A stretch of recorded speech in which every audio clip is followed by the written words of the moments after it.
Welcome to conversations. मैं आपका host, आपका दोस्त मुख्तदर खान। और आज मैं आपसे एक बहुत ही इंटरेस्टिंग डेवलपमेंट के बारे में बात करना चाह रहा हूँ जो आज ही हुई है। जर्मनी के जो चांसलर है शोल्स, वो बीजिंग गए हुए हैं। चाइना के दौरा भी किया उन्होंने, चाइनीज कंपनीज से बात किया, चाइनीज इन्वेस्टर्स से बात किया, जर्मन इन्वेस्टर्स, जर्मन कंपनीज जो वहाँ पर है उनसे भी बात किया, और शी जिनपिंग शी जिनपिंग से भी मुलाकात की। और काफ़ी इंटरेस्टिंग डेवलपमेंट्स हुए हैं। तो उसके बारे में मैं आपसे बात करूँगा। ऐसा लग रहा है कि जर्मनी और चाइना के बीच में एक गठबंधन बन रहा है जो यूएस और ईयू के खिलाफ है, जहाँ तक कि इकोनॉमी और जियो इकोनॉमिक्स और ग्लोबल इकोनॉमिक्स का सवाल उठता है। तो इससे पहले कि मैं आपको ये नई पेचीदगी जो पैदा हुई उसके बारे में आपको एक इत्तला दूँ, प्लीज़ कॉन्वर्सेशंस को सब्सक्राइब करें, वीडियो को लाइक करें, बेल आइकॉन को ज़रूर दबाएँ और इस वीडियो को शेयर करना नहीं भूलिएगा। तो श तो आपको याद होगा कि 3-4 1 हफ्ता पहले जैनेट येलेन, जो अमेरिका के ट्रेज़री सेक्रेटरी है, हमारी फाइनेंस मिनिस्टर कह सकते हैं आप, वो चाइना गई थी और उन्होंने 2 चीज़ें की हैं वहाँ, व्हिच वाज़ वेरी इम्पोर्टेंट। एक, कि उन्होंने चाइना को वार्निंग दी कि चाइनीज़ कंपनीज़ जो रशिया की मदद कर रहे हैं यूक्रेन की जंग के खिलाफ, अ, उसका नतीजा बहुत गंभीर होगा। There will be serious consequences अगर चाइना रशिया की मदद करते रहा, खासतौर से उस टेक्नोलॉजी से जो जंग में इस्तेमाल की जाती है। डुअल टेक्नोलॉजीज़ कहते हैं, यानी वो सिविल इलाकों में भी इस्तेमाल की जा सकती है और जंग में भी इस्तेमाल की जा सकती है। तो अमेरिका इज़ प्रिपेयरिंग सैंक्शंस उन कंपनीज़ के खिलाफ। ऑलरेडी चंद चाइनीज़ कंपनीज़ के ऊपर कुछ अमेरिकन सैंक्शंस लगे हुए हैं। और यूरोप में भी ये बलवा उठा हुआ है कि चाइना की मदद से रशिया बेसिकली यूक्रेन में हावी होते जा रहा है, और उस पर अभी तक कांग्रेस ने, यूएस कांग्रेस ने जो $60 बिलियन प्रॉमिस किया था यूक्रेन को, वो अभी तक नहीं पहुंचे हैं। शायद उस पर आज इस हफ्ते सैटरडे को वोट होगा, और मेरे ख्याल से वो शायद पास भी हो जाए। तो एनीवे, लेकिन फिलवक्त तो पैसा नहीं आ रहा है अमेरिका की तरफ से, हथियार की किल्लत पड़ रही है चाइना में, यूक्रेन में, और रशिया हावी होते जा रहा है। और इससे तिल मिलाकर बेसिकली ये कह सकते हैं कि अमेरिका और यूरोप चाइना की उन कंपनीज की तरफ अपना गुस्सा निकाल रहे हैं जो रशिया की मदद कर रहे हैं इस जंग में। तो ये मैसेज थी जैनेट येलेन की, एक, कि आप रशिया की मदद करना बंद करें। और दूसरा ये था कि चाइना ने उसकी जो इकोनॉमी जो सफ़र हो रही थी, ख़ासतौर से 2003 में 5 के नीचे चली गई थी, इसकी ग्रोथ 4.5 4.9 एस्टिमेट कर रहे थे ग्रोथ। और तो उसको रिटेलिएट करने चाइना ने अपनी जो प्रोडक्शन कैपेसिटी है उसे बहुत बढ़ा दी। यानी चाइना ने जो है सो लोन्स लेकर प्रोडक्शन कैपेसिटी बढ़ा दी। बहुत हाई वॉल्यूम में चीज़ें प्रोड्यूस होती जा रही हैं, जिसकी वजह से वो कीमतें कम करके लॉस में बेच रहा है, एक्सपोर्ट कर रहा है। तो उससे यूरोप और अमेरिका परेशान ये है कि अमेरिकन और यूरोपियन कंपनीज चाइना के जो प्रोडक्ट्स आ रहे हैं क्वालिटी में अच्छे हैं, कीमत में बहुत कम है, क्योंकि चाइना उनको डंप कर रहा है, यानी लॉस पे बेच रहा है। तो उससे ये हो रहा है कि वो कम्पीट नहीं कर सक रहे चाइना से, उससे उनकी कंपनीज बंद हो जाएंगी, नौकरियां चली जाएंगी हज़ारों लाखों लोगों की। तो ये कंसर्न है यूरोप में भी, अमेरिका में भी। और जैनेट येलेन उसको लेकर वहाँ गई थी, ये कहने कि चाइना ये प्रैक्टिस बंद करे, वरना यूरोप और अमेरिका चाइना पे टैरिफ लगा देंगे, यानी कस्टम्स लगा देंगे। लेकिन कस्टम्स लगाने से ये होगा कि चाइनीज़ गुड्स महँगे होते जाएँगे और ट्रेड कम हो जाएगा, जिसमें चाइना का नुकसान होगा। लेकिन वेस्टर्न मुल्क अपनी फ़िलॉसफ़ी जो फ्री मार्केट ग्लोबलाइज़ेशन कह रहे हैं, उसके खिलाफ उनको मजबूरन जाना पड़ेगा। तो ये सूरत-ए-हाल है जहाँ तक कि वेस्ट का खिलाफ है, और ख़ास तौर से कार के मामले में electric cars, electric car batteries और सोलर सेल्स, ये बहुत ही हाई वॉल्यूम में प्रोड्यूस करने लग गया है चाइना। और फिर खबर आई है 2 दिन में पहले कि चाइना की इकोनॉमी सडनली अपवर्ड हो गई है, और इस क्वार्टर में, यानी जनवरी से मार्च तक 2024 में 5.3% से ग्रोथ हुई है चाइना की इकोनॉमी। एक्सपेक्टेशंस 5% के थे, तो it is performing more than expectation. और ये जो ग्रोथ है चाइना का, वो मैन्युफैक्चरिंग ड्रिवन है। तो जो इंडस्ट्रियल सेक्टर में जो ग्रोथ हुआ है चाइना का, वो 6.1% है। यही ओवर मैन्युफैक्चरिंग, ओवर प्रोडक्शन और एक्सपोर्टिंग और डंपिंग की वजह से।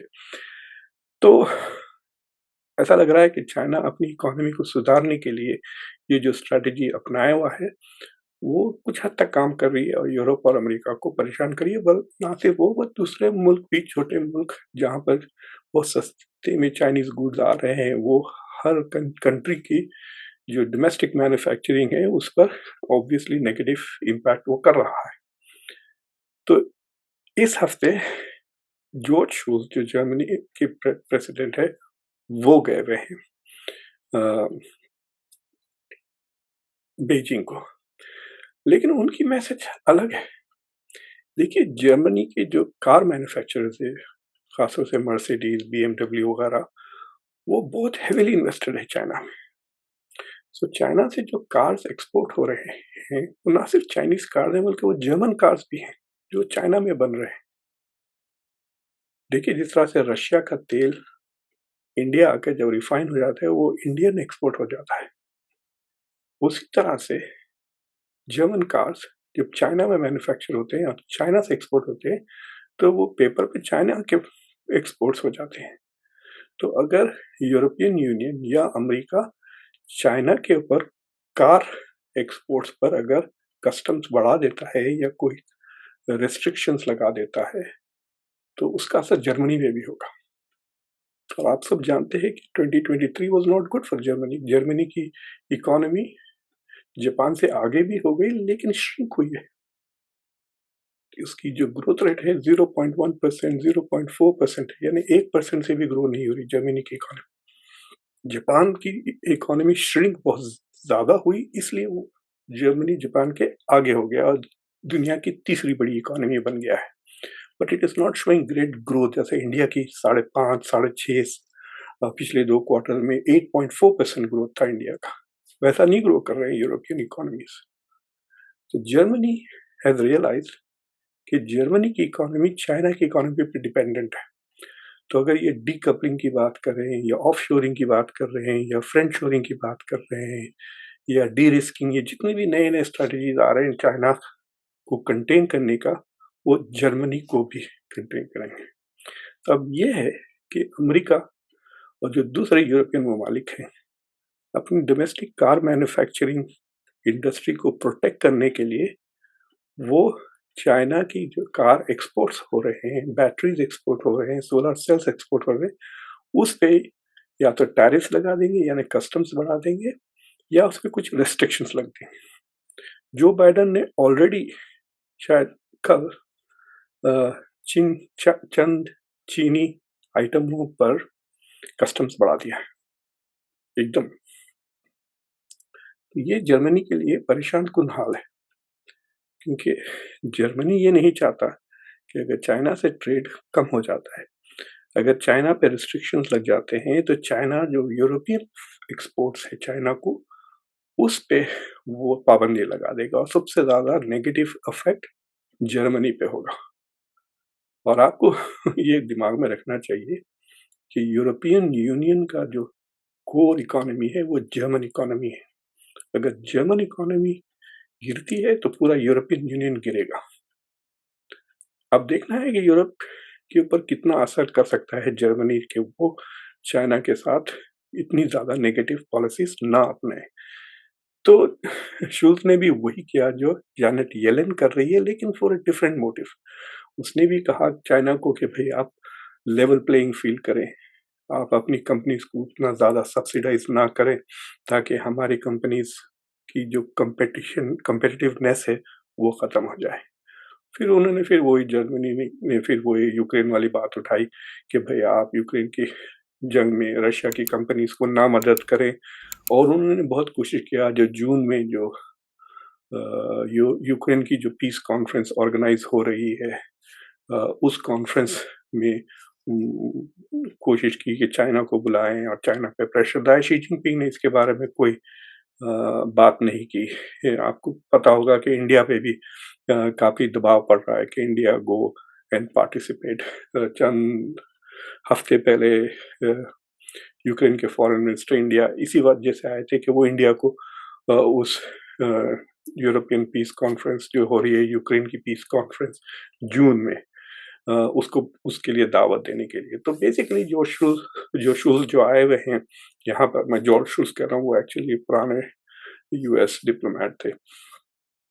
तो शुल्स ने जो तीन चीजें की, एक कि जर्मनी को कहा कि लेवल प्लेइंग फील्ड करे चाइना के साथ, चाइना और जर्मनी के बीच। दूसरा कि रशिया की मदद ना करें, और तीसरा पीस कॉन्फ्रेंस के लिए आए। तो ये इंटरेस्टिंग डेवलपमेंट हो रहा है पिछले 2-3 महीनों से। मैंने आपसे कहा था कि ये बहुत क्रिटिकल है कि चाइना की इकोनॉमी के साथ क्या होता है। अगर चाइना की इकोनॉमी रिकवर हो जाती है, यानी फिर वो 7-8% या 7% या इवन 6% के ऊपर हो जाती है, तो फिर वो रफ्तार तेज हो जाती है, फिर अमेरिका के करीब आने लगेगी। तो जो प्रिडिक्शंस है कि 2030 या 35 तक चाइना अमेरिका को ओवरटेक कर लेगा। तो उसका जो प्रेशर पड़ने वाला है अमेरिका को, तो अमेरिका या तो चाइना की इकोनॉमी पे दबाव डालेगा या जियोपॉलिटिकल टेंशंस बढ़ते जाएंगे दोनों मुल्कों के बीच। तो ऐसी सूरत हाल में इंडिया के लिए तो एडवांटेजेस है कि खासतौर से अगर डीलिंकिंग होती है या डीकपलिंग होती है चाइना की इकोनॉमी के साथ, तो मैन्युफैक्चरिंग मूव हो जाएगी इंडिया की तरफ। ऑलरेडी आपको पता है आईफोन इंडिया में बन रहा है, चिप मैन्युफैक्चरर्स ऑलरेडी इंडिया आ चुके हैं, और अभी भी मल्टीनेशनल कॉरपोरेशंस काफ़ी इंटरेस्ट ले रहे हैं इंडिया में मैन्युफैक्चरिंग करने के लिए। लेकिन अभी इंडिया का इंफ्रास्ट्रक्चर वो लेवल पे नहीं पहुंचा है कि वो चाइना के साथ के लेवल पे आ जाए, ताकि ये जो कंपनीज चाइना में इन्वेस्टेड है वो सीधा इधर इंपोर्ट इंडिया मूव हो जाए। दूसरी चीज़ ये हो रही है कि चाइना पे जो रिस्ट्रिक्शंस पड़ रहे हैं इकोनॉमिकली, वो उसको डॉज कर रहा है। तो फॉर एग्जांपल अब अमेरिका ना सिर्फ चाइना पे दबाव डाल रहा है, बल्कि मेक्सिको पे भी दबाव डाल रहा है कि चाइना की कंपनीज को मेक्सिको आने ना दे, क्योंकि अगर वो मेक्सिको में मैन्युफैक्चरिंग करना शुरू कर दे, तो फिर वो अमेरिका को, मेक्सिको टू अमेरिका तो बिल्कुल ट्रेड फ्री है कि रोड खुले ट्रक में डाले, भेज दे नॉर्थ, 2 घंटे में अब अमेरिका में। सो तो ये बड़ा कॉम्प्लेक्स कंपटीशन चल रहा है। तो ये जो हम ग्लोबल जियो पॉलिटिक्स देख रहे हैं, वो तो सतह पे है, उसके कोर में जियो इकोनॉमिक कॉन्फ्लिक्ट चल रही है, जो अमेरिका और यूरोप चाइना के खिलाफ, इसमें जर्मनी बीच में फंस गया है। क्योंकि जर्मनी ना सिर्फ रशिया की एनर्जी पे बहुत ज़्यादा डिपेंडेंट था, चाइना की मैन्युफैक्चरिंग पे भी वो उससे भी ज़्यादा डिपेंडेंट है। यानी जर्मनी जो यूरोप की सबसे बड़ी इकोनॉमी है, दुनिया की तीसरी बड़ी इकोनॉमी है, वो रशिया और चाइना पे दोनों पे डिपेंडेंट है। इससे रशिया चाइना को एक किस्म का लेवरेज मिल गया है वेस्ट के ऊपर। और शी जिनपिंग ये कोशिश कर रहे हैं कि चाइना चाइना ये कोशिश कर रहा है कि यूरोप और अमेरिका के बीच में जर्मनी को एक चाकू की तरह इस्तेमाल करके दरार डालें, create divergence between this two, ताकि यूरोप जर्मनी को बचाने के लिए अमेरिका के इकोनॉमिक पॉलिसीज को फॉलो ना करे। तो दिस इज द स्ट्रगल, और ये स्ट्रगल जब तक रहेगा जब तक के हाई क्वालिटी मैन्युफैक्चरिंग कंट्रीज जैसा कि चाइना है, वियतनाम है, मलेशिया है, इंडोनेशिया है, इंडिया है, इनकी per capita GDP western capita से इतनी कम है। जब लेवल पे आ जाएंगे डेवलपमेंट में, यानी ये मुल्क भी, एशिया के मुल्क भी उतने ही अमीर हो जाएंगे जितने यूरोप और नॉर्थ अमेरिका के मुल्क है, तो then it will become actually a level playing field. लेकिन जब तक एशिया में लेबर चीप है, लार्ज नंबर में है, और countries are willing to compromise on environment और दूसरे इश्यूज पर and make it cheaper for manufacturing और इन्वेस्टमेंट के लिए, तब तक ये चैलेंजेस रहेंगे वेस्ट को कि वो प्रॉफिट्स तो बनाएंगे एशिया में, लेकिन जब वो प्रॉफिट्स का असर जियोपॉलिटिक्स पे होगा तो उनको नुकसान होगा। तो देखिए, जो अमेरिका में बिलियनर्स बने हैं, कई बिलियनर्स यूरोप में और अमेरिका में तो चाइना की वजह से बने ना, जो पिछले 30 साल में जो मैन्युफैक्चरिंग उन्होंने शिफ्ट की चाइना को। अब उसकी कीमत अदा करने का वक़्त आ गया है। तो आई हैव अ फीलिंग कि मतलब फीलिंग की क्या बात है, ये बात यकीनन है कि जो आइंदा जियोपॉलिटिक्स होने वाली है, उसमें इकोनॉमिक्स का बहुत ज़्यादा हाथ होगा। पहले डिफ स्ट्रगल में आइडियोलॉजी और टेक्नोलॉजी और हथियार का बहुत ज़्यादा रोल था। लेकिन ये जो जियोपॉलिटिक्स है, ख़ासतौर से अमेरिका का, चाइना, इसमें आइडियोलॉजी का उतना रोल नहीं होगा, जितना इकोनॉमिक स्ट्रैटेजी और economic concerns, manufacturing, supply chains, basically global geo economics का बहुत ज़्यादा हाथ रहेगा in shaping global geopolitics. So I hope कि आपको लोगों को ये डिस्कशन इंटरेस्टिंग लगा। जाके देखिए आप अखबार में काफ़ी रिपोर्ट्स छपे हैं पिछले 2-3 घंटे में अबाउट शुज़ विजिट टू चाइना और ये जो चाइना की इकोनॉमी जो रिकवर करी है मैन्युफैक्चरिंग में। लेकिन एक चीज़ इंटरेस्टिंग ये है कि ऐसा लग रहा है कि चाइना एक तरफ से बढ़ रहा है मैन्युफैक्चरिंग की वजह से, जिस पे वेस्ट और सारे मुल्क इमीडिएटली दबाव डालना शुरू कर दिए। लेकिन जो डोमेस्टिक डिमांड है, वो नहीं बढ़ रहा है। तो China is basically trying to save its economy by going into loss. So I don't know कि ये चाइना के लिए भी कितनी हद तक ये सस्टेनेबल पॉलिसी है, कब तक इस तरह वो वेस्ट को कीमतों पर प्राइस पे बीट करेगा by incurring losses with huge manufacturing. अब देखना है क्या होता है, क्योंकि प्रोडक्शन कैपेसिटीज तो बन गए हैं, तो ये कंपनीज फैक्ट्रीज प्रोड्यूस करेंगे और आप जितना ज़्यादा वॉल्यूम पे प्रोड्यूस करते हैं उतनी कम कीमत में बेच सकते हैं आपके प्रोडक्ट्स को। और there is going to be big demand for electric cars, electric vehicles. तेल की कीमत बढ़ती जा रही है और ऊपर ही रहेगी काफ़ी देर तक। इकोनॉमिस्ट में एक रिपोर्ट आई है इस हफ्ते कि तेल की कीमत जंग हो या ना हो ईरान और इसराइल के बीच में, तेल के प्राइसेस वैसे ही 90-100 के करीब ही रहेंगे चंद सालों तक, एटलीस्ट 2025 तक। सो यानी demand for electric vehicles will go up. तो I hope you found this interesting. Please conversations को सब्सक्राइब करें, वीडियो को लाइक करें, बेल आइकॉन जरूर दबाएं और इस वीडियो को सबके साथ शेयर करें। अंटिल नेक्स्ट टाइम, मैं आपका होस्ट, आपका दोस्त मुख्तदर खान। Take care.